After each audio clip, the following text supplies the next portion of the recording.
상생 임대인 제도 외에 세입자한테 직접 혜택을 주는, 그렇죠? 뭐 세액공제라든지 뭐 이런 내용들에 대해서 좀 더 구체적으로 알아보도록 하겠습니다. 연예인보다 더 재밌는 부동산 전문가.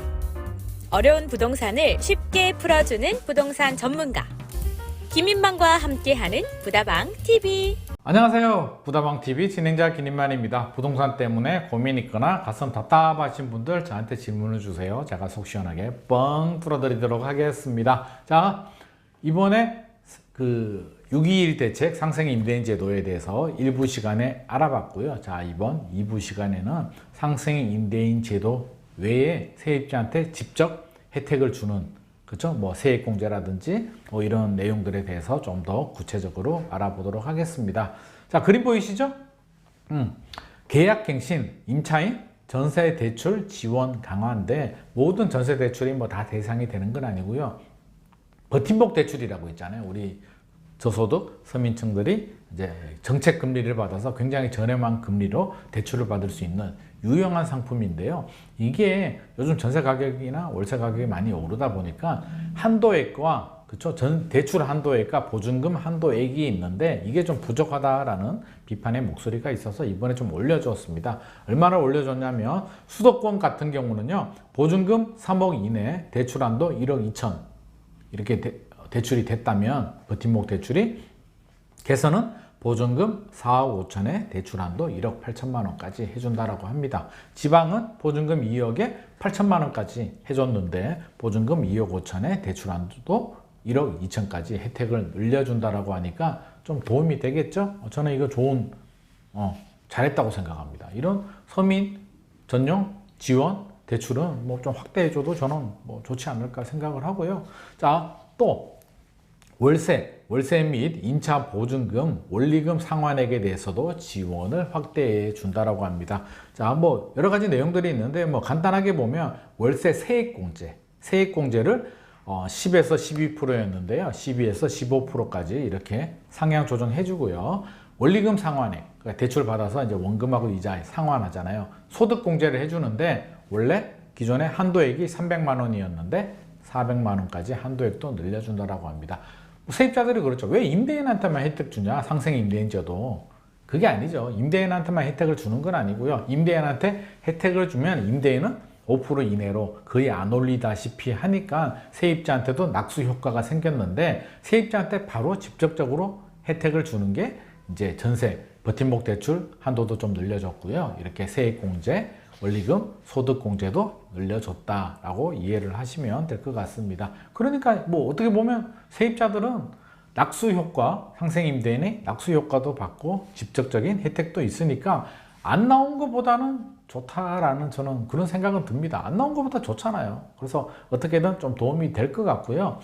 8월 달에 전세 대란이 생기느냐 안 생기느냐 좀 지켜봐야 되겠죠. 왜냐하면 뭐 최근에 입주 물량이 좀 늘어난 인천이나 이런 지역들은 크게 영향이 없을 것 같고요. 서울 같은 경우는 이제 일부 지역에 전세 가격이 좀 많이 올라갈 수도 있는데, 이번에 저한테 문의가 많이 오더라고요. 6.21 대책이 발표되고 상생 임대인 제도에 대해서 문의가 많이 오는 거로 봐서 저는 좀 효과가 있지 않을까라는 생각이 듭니다. 그래서 좀 기대를 해봐야 될 것 같고요. 대란까지는 아니고, 대란까지는 가지 않으리라고 저는 좀 그런 생각은 듭니다. 뭐 일부 지역은 좀 불안해질 수도 있겠지만 조금 더 정부도 좀 예의주시하면서 추가 대책도 더 나와준다면 좀 도움이 될 것 같고요. 자, 그 외에 그쵸? 우리가 임대차 시장 안정 방안에 대해서 지금 알아보고 있고요. 이제 임대주택은 뭐 우리하고 직접 상관없으니까 빼고 3분기 부동산 정책 추진 방향에 대해서 알아보도록 하겠습니다. 추진 방향은요, 제가 보도자료 보면 그림 보이시죠? 자, 추진 방향은 이렇습니다. 과도한 세부담 완화, 그리고 실수요자 지원 강화, 공급 확대 및 규제 완화, 3개의 카테고리가 나오는데요. 과도한 세부담부터 한번 알아볼게요. 좀 억울한 거지. 억울한 사람들을 구제해주겠다. 억울한 사람은 뭐가 억울하냐?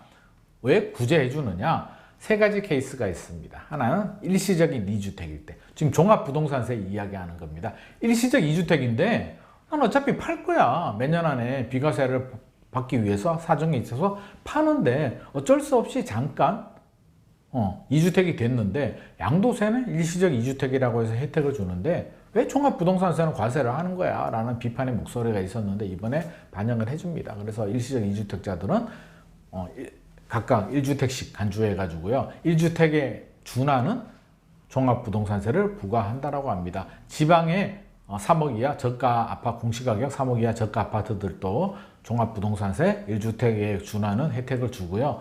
가장 눈에 띄는 게 상속주택입니다. 이거 억울하지. 왜? 내가 집에 하나 있는데 부모님이 돌아가신 거예요. 본의 아니게 내 의지와는 무관하게 나의 선택과는 무관하게 2주택이 돼버린 거야. 부모님이 돌아가신 것도 굉장히 억울하고 슬프고 그렇죠? 비통에 잠겨 있는데 종합부동산세까지 중과세 대상이 돼버리면 너무 억울하잖아요. 너무 억울하잖아 진짜. 그래서 요게 나온 거죠. 그래서 그 공시가격 수도권 6억 비수도권 3억 이하 또는 지분 그 상속 지분 40% 이하인 분들은 혜택을 받고요. 그러니까 1주택씩 간주되고 이 요건에 해당이 안 되더라도 5년 동안은 1주택에 준하는 종합부동산세를 부과하겠다라고 합니다. 그러면 얼마나 차이가 날까? 예를 들어서 강남에 한 공시가격 20억짜리 정도 아파트를 가지고 있고요. 또 부모님이 돌아가셔서 공시가격 6억, 5억 9천 정도 아파트를 내가 상속을 받았습니다. 그러면 기존 같으면 2주택이 되어버리기 때문에 종합부동산세 중과세 대상이 되어버리죠. 그러면 거의 시뮬레이션 결과를 보면 거의 한 5천만 원 정도 나온다라고 합니다. 종합부동산세가 이렇게 2주택 중과세가 되어버리네요. 공시가격이니까요. 공시가격이 20억원이면 실제로 훨씬 더 비싸거든요. 그런데 이번에 1주택으로 이렇게 되면 자 6억 이하 주택은 아예 주택수에서 포함이 안 되니까 종합부동산세 대상이 아니고요. 나머지 주택도 1주택은 혜택이 많잖아요. 그렇죠? 11억까지 공제가 되고요. 올해는 3억 더 빼서 14억까지 공시가격 14억까지 또 공제를 해주고 세율도 낮고요. 장기보유 특별 공제도 있고 이렇게 있기 때문에 그게 300인가 400만 원 정도 수준으로 굉장히 떨어진다라고 합니다. 그래서 이런 억울한 실수요자들은 좀 혜택을 보지 않을까 하는 생각이 듭니다. 그리고 취득세도 좀 혜택이 있는데요. 취득세는 그림 보이시죠? 취득세는 무슨 혜택이 있냐면 다 혜택을 주는 건 아니고요. 다는 아니에요. 다는 아니고 생애 최초 주택을 구입하시는 분들에 대해서 기존에도 혜택이 있었는데? 라고 말씀하시는 분이 있는데 물론 혜택이 있었는데 좀 복잡했어요. 연소득 부부 합산 7천만 원 이하의 수도권 4억 비수도권 3억 이하 주택을 생애 최초로 구입하게 되면 1억 5천 이하에는 100% 감면 1억 5천 초과는 50% 감면해 준다는데 뭐가 이렇게 복잡해. 소득 요건 7천만 원에 서울 수도권에 1억 5천짜리가 어디 있어. 굉장히 복잡하잖아요. 그래서 다 빼버리고 됐고 빼버리고 이번에는 주택 연소득 그죠? 주택 가격 상관없이 모두 200만 원 한도 내에서 취득세 면제 혜택을 받는다라고 합니다. 그래서 이런 혜택들을 주고 있고요. 나머지 내용들은 공시가격 제도 개편 그렇죠? 그리고 중과세 배제 이거 다 알고 있는 내용이고요. 실수요자 지원 강화도 LTV 80% 생애 최초 해주는 거 있고요. 체증식 대출을 한다는 체증식이 뭐냐면 처음에는 원리금 대출 좀 적게 내다가 점점 많이 내는 그러니까 젊은 층들은 사회생활 처음 시작하니까 돈이 부족하잖아요. 처음에는 돈이 부족하니까 좀 적게 내다가 나중에 승진하면서 이제 월급이 늘어날 거잖아요. 그러니까 점점 많이 내는 구조가 체증식 대출 상품이거든요. 그래서 지금까지는 별로 나오지 않았는데 이번에는 이제 체증식 대출 상품들도 선보인다라고 합니다. 공급 계획들도 나왔고요. 250만 원 추진 계획들도 나왔는데 이거는 좀 설명을 드리는 게 좋을 것 같습니다. 분양가 상한제 여러 가지 내용들이 나왔는데요. 거주 의무가 있습니다. 분양가 상한제 수분양자 같은 경우에 주변 시세 대비 저렴하게 분양가 상한제 주택을 구입하게 되면 표 보이시죠?